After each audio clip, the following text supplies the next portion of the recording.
Hello, welcome to Married at First Sight review of episode 3 and 4 of season 13. So, I think that the episode 3 was actually more of a repetition of things of episode 2 and was so inconclusive. So, I'm adding the review of episode 3 and 4 together. I'll want this to be as brief as possible. So, I think, first of all, thanks to every person who had listened to the other reviews, and I want to welcome you back if you have listened to the others. If you have not, why not take a look at the other reviews? I know the quality is not so good, so that's why I'm really saying a special thank you for taking the patience to listen. Now let's get to it. So I don't have much pictures from this. I have a very busy week this week, in fact this month. So please bear with me. I'll try to come back to putting as much pictures as possible later on. Starting with Bao and Johnny, last week they had the marriage ceremony. We saw the dance, and even as I had already insinuated or I predicted or whatever in the last review, that I believe that Bao had a crush on Johnny in the university days, and Bao confirmed it in episode 3.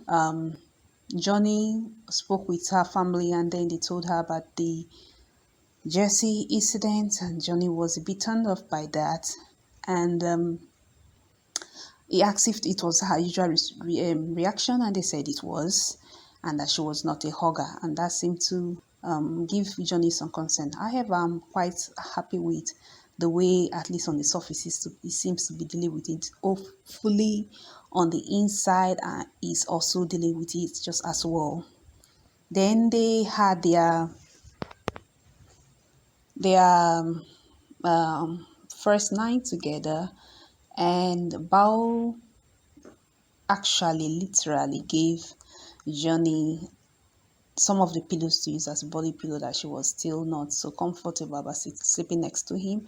I that kind of alarmed me a bit. As I said, I think my own observation concerning Bao is that she actually has so much like for excuse me, for Johnny. I think she actually is at a point where in her mind she has always already envisioned, even in the past, even before now, of a scenario where she's in love with Johnny and Johnny is returning that love back.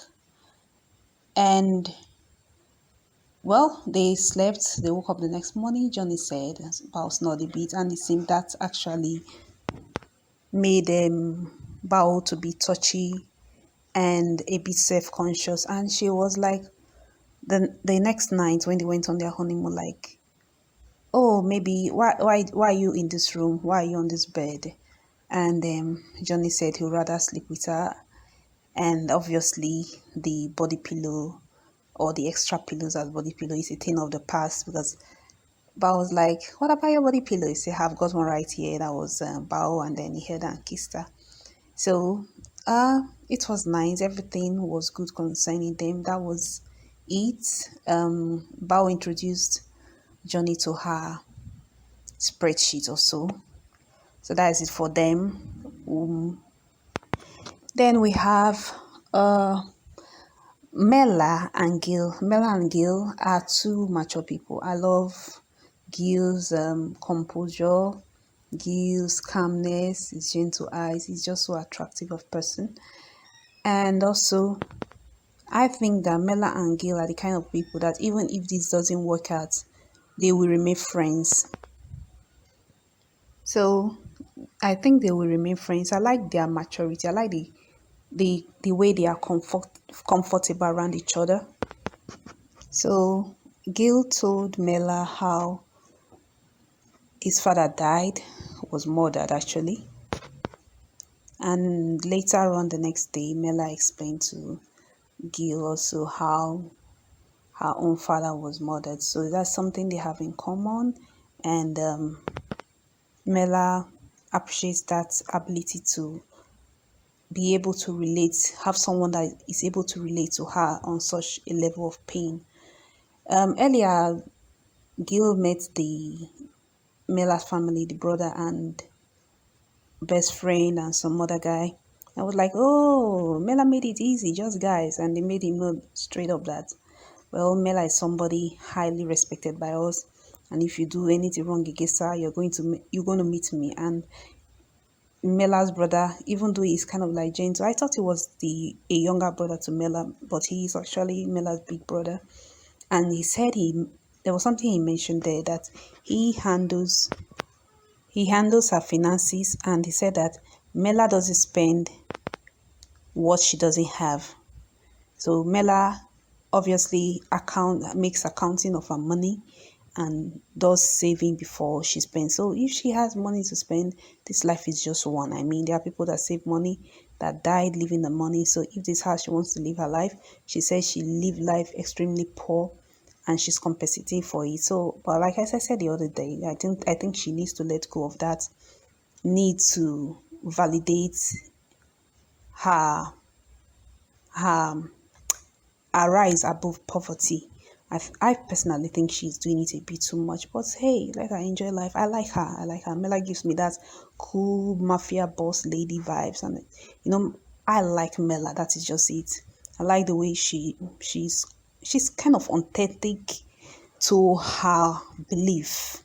You know, what you see is like, even though people say that her designer bags may be empty, but at least they are the real designer bags. So let it be. So the Mela was not really tripping over the honeymoon suite. She thought it was cheap. She thought it was less impressive than the presidential suite they had in Intercontinental.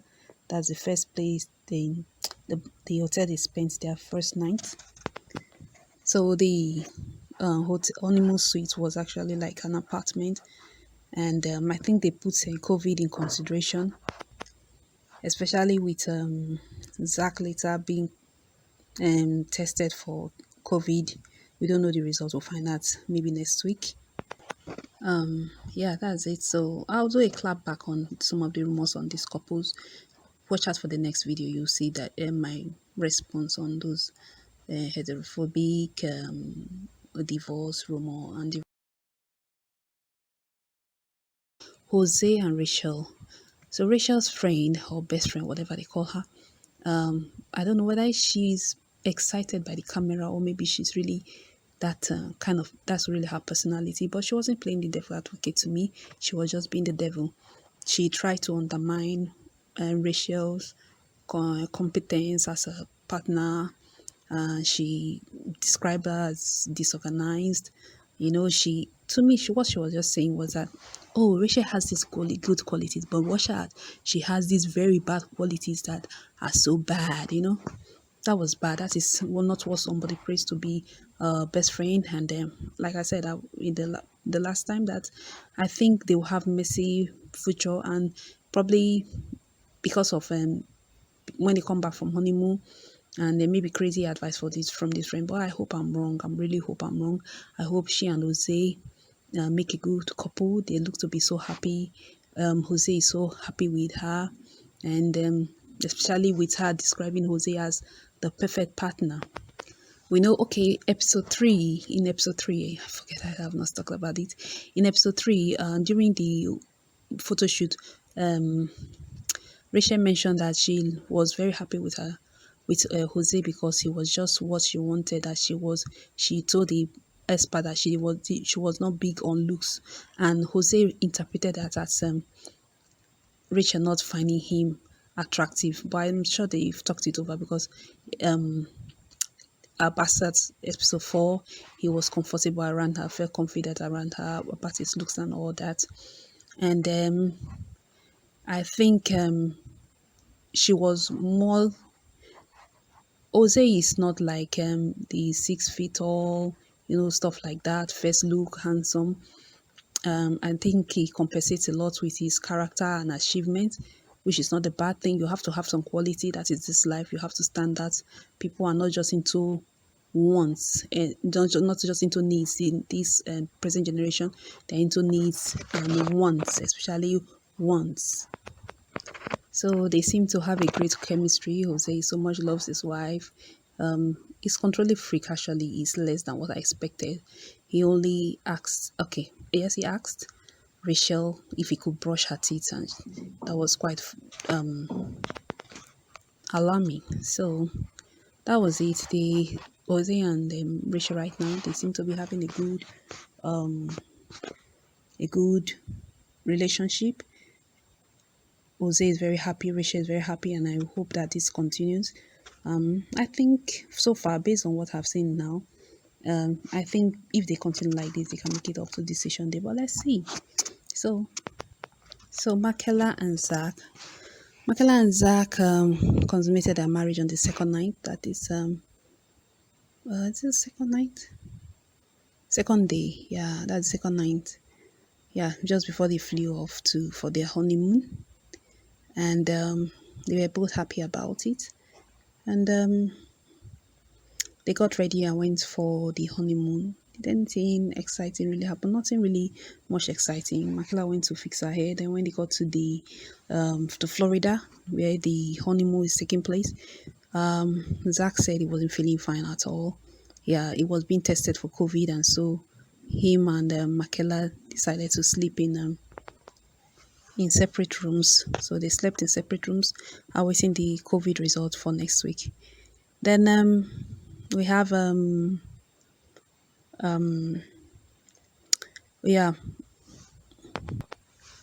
Brett and Ryan. So Brett and Ryan, last week she spoke with the family and like, am I his type? They're like, no, his type is usually shallow, hollow, and that's not why it didn't work out. And we believe that you have the personality to keep him and things like that. And Ryan in his typical disoriented sorry if my voice changed. In his typical disoriented behavior, it was like, I've never dated a redhead. They're either pretty or they are not. And I didn't hear him say that, oh, and she's very pretty, but I'm not too surprised. So Ryan did not emphatically say that he found Brett beautiful. So I think Ryan is actually a very kind of selfish person, kind of sport. I wasn't surprised. I think that when he was saying that he wanted somebody that was into athletic, that was his own way of ensuring that he had a hot girl, gym body and all those kind hot gym body, all those kind of thing. Well, he's getting a dose of reality and I hope he sticks with it. So that was it for. And okay, yes, when they went for their honeymoon, Brett told Ryan that she was afraid of flying, and then seems to piss him off again. And then he kept when they got to the honeymoon suite, Brett was appreciating him for his support, his presence, and he was like, "You made a child cry." And then he then said to the camera, which is something I find quite annoying. He will say some things to the camera, but he will not say them to Brett. It was like, if this had happened at a date, I would not have dated the person again. So I think he's quite a very insincere person. And what has happened? Um, so that's it for Ryan and Brett. Ryan and Brett at the moment they are the most they are the less stable looking couple. So hopefully they make it. As I said, I want everybody to work out, but Ryan has to make some compromise and needs to put in more effort as it is at the moment. So that's my review for this episode 3 and 4. Watch out for my clapback on rumors. Thank you for watching, and hope to see you again next time.